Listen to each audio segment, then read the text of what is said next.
Hello everyone, Ahmad Abdullah करी private ITI के YouTube channel पे आप सभी का स्वागत है। Myself Abbas Shaikh, draughtsman civil trade instructor. Last videos में हम लोगों ने अप्रॉक्सीमेट एस्टीमेट के बारे में देखा था। हमारा जो नेक्स्ट टॉपिक होने वाला था वो है डिटेल्ड एस्टीमेट। डिटेल्ड एस्टीमेट में आगे बढ़ने से पहले हम लोगों को यूनिट्स के बारे में देखना है। तो आज का जो हमारा बेसिक जो टॉपिक रहेगा वो यूनिट्स ऑफ मेजरमेंट रहेगा, ठीक है। तो अगर आपने हमारी लास्ट वीडियोस नहीं देखी है तो आप जाकर प्लीज देख लीजिए, हमारे चैनल पर अपलोडेड है।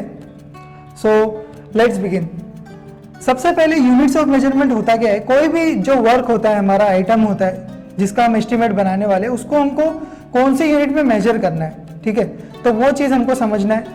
तो बेसिकली जो होती है 3 यूनिट्स है हमारे पास। अगर आपके पास मास और या वॉल्यूमिनस वर्क्स है, मतलब इसका बोलने का मतलब ये है कि अगर जिसके पास लेंथ भी है, ब्रेड्थ भी है और थिकनेस भी है। बेसिकली हम लोग को वॉल्यूम का एक फॉर्मूला पता है ना, क्यूबॉइड का रहने दो चाहे रेक्टेंगुलर क्यूबॉइड का होने दो, तो उसका फॉर्मूला क्या है? L into B into H. तो बेसिकली वॉल्यूम का formula L into B into H होता है। अगर फॉर एग्जाम्पल लेंथ भी मेजर करने काबिल हो, मीन्स अच्छी खासी क्वांटिटी में हो, ब्रेड्थ भी अच्छी खासी क्वांटिटी में हो, हाइट भी अच्छी खासी क्वांटिटी में हो, तो ऐसे मास या वॉल्यूमिनस वर्क्स को आपको किस में मेजर करना है? क्यूबिक मीटर में। ओके, मीन्स जो भी आपका एस्टिमेट बनेगा वो इस ऐसे आइटम्स के लिए जिनके पास लेंथ भी सफिशिएंट है, ब्रेड्थ भी सफिशिएंट भी है, हाइट भी सफिशिएंट है, उनको हम क्यूबिक मीटर में लिखेंगे आइटम में। ओके, तो उनकी यूनिट्स होगी क्यूबिक मीटर में। एग्जाम्पल्स हम लोग देखेंगे नीचे वाले टेबल में। ओके, बस आप सुनिए। नेक्स्ट चीज है शैलो या थिन या सरफेस वर्क्स है। ओके, देखिए वॉल्यूम का फॉर्मूला कहता है L into B into H. For example मैं मानता हूं एक ऐसी बॉडी है जिसके पास लेंथ भी है, ब्रेड्थ भी है, बट जो थिकनेस है वो एज कंपैरिजन टू लेंथ और ब्रेड्थ कम है, ठीक है।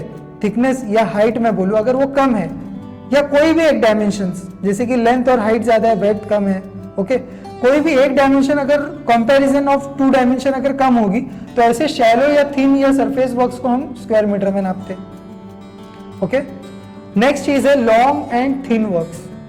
कोई ऐसा ऑब्जेक्ट या ऐसी चीज जिसकी लेंथ बहुत ज्यादा है बट उसका जो क्रॉस सेक्शनल डायमेंशन है, फॉर एग्जांपल ये स्टिक है ना, इसकी लेंथ है बट इसके पास जो ये वाला डायमेंशन क्रॉस सेक्शनल डायमेंशन ये बहुत कम है एज कंपैरिजन टू लेंथ, तो ऐसी चीज को मैं नापूंगा रनिंग मीटर में या मीटर में, सिंपली मीटर में।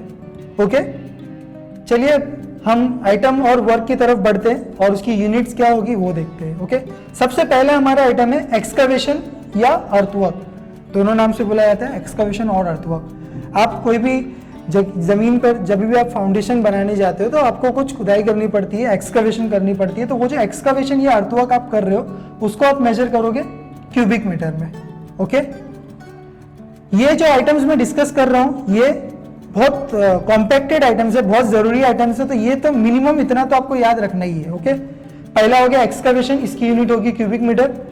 नेक्स्ट हो गया हमारा पीसीसी या आरसीसी, प्लेन सीमेंट कंक्रीट या रीइंफोर्स्ड सीमेंट कंक्रीट। इन दोनों को जो है कंक्रीट को बेसिकली क्यूबिक मीटर में नापा जाता है, कॉज इसके जो स्ट्रक्चर्स बनते हैं, ज्यादातर स्ट्रक्चर जो होते हैं वो जिनके लेंथ भी होते हैं, ब्रेड्थ भी होते हैं और थिकनेस भी होते हैं, ठीक है, सफिशिएंट क्वांटिटी में।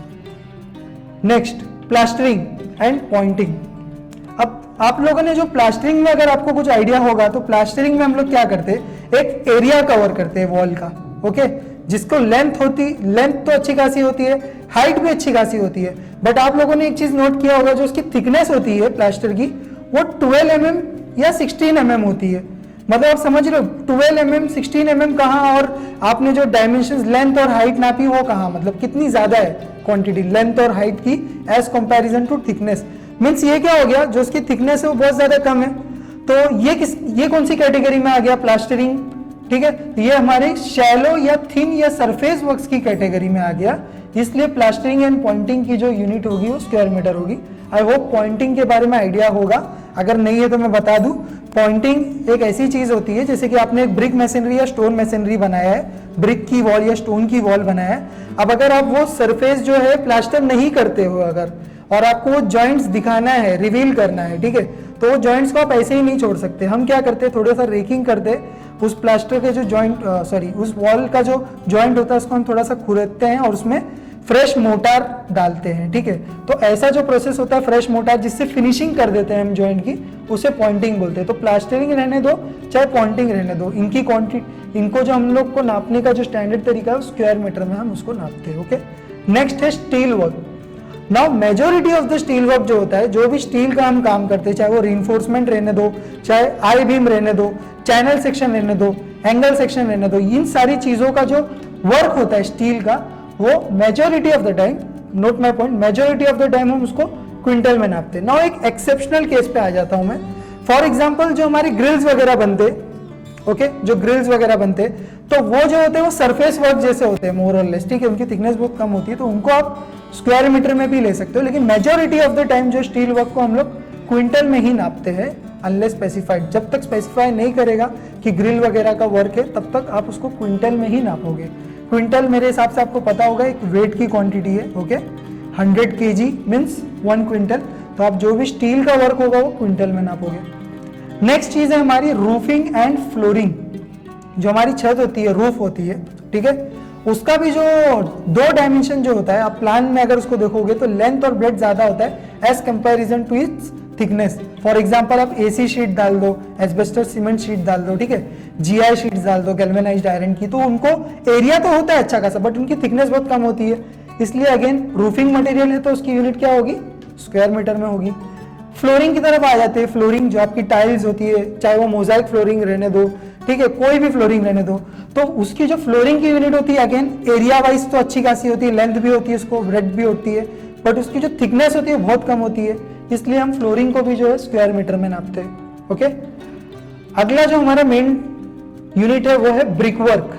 ब्रिक वर्क का यूनिट मेन है। इसमें ब्रिक वर्क में 2 कैटेगरी आ जाती है, एक फुल ब्रिक वॉल होती है और एक हाफ ब्रिक वॉल होती है। आप लोगों को पता है स्टैंडर्ड साइज ऑफ ब्रिक होता है 19 centimetre bye 9 centimetre bye 9 centimetre.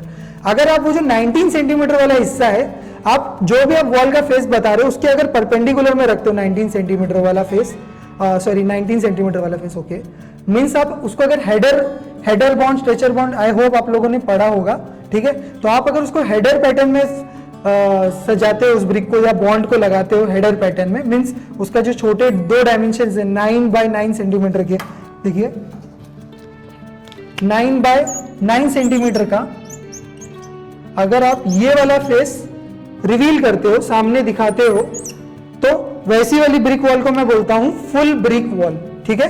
Means उसका 19 सेंटीमीटर वाला जो पार्ट होगा वो परपेंडिकुलर रहेगा to the face of the wall.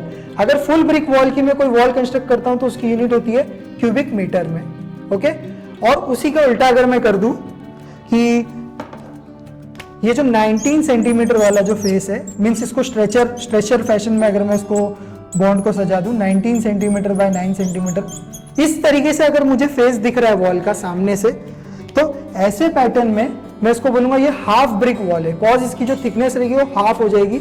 And half brick wall को जो मैं नापूंगा वो स्क्वायर मीटर में नापूंगा, ठीक है। तो फुल ब्रिक वॉल को मैं कौन सी यूनिट में नापूंगा, क्यूबिक मीटर में, एंड हाफ ब्रिक वॉल को मैं कौन सी यूनिट में नापूंगा, स्क्वायर मीटर में। तो दोस्तों आज के लिए बस इतना ही। सो आई होप आपको आज का ये सेशन समझ में आया होगा। तो वीडियो को ज़्यादा से ज़्यादा लाइक करें, शेयर करें, और जिन लोगों ने हमारे चैनल को अब तक सब्सक्राइब नहीं किया है तो उसे सब्सक्राइब कर ले और बेल आइकन का बटन दबाना ना भूलें। Thank you.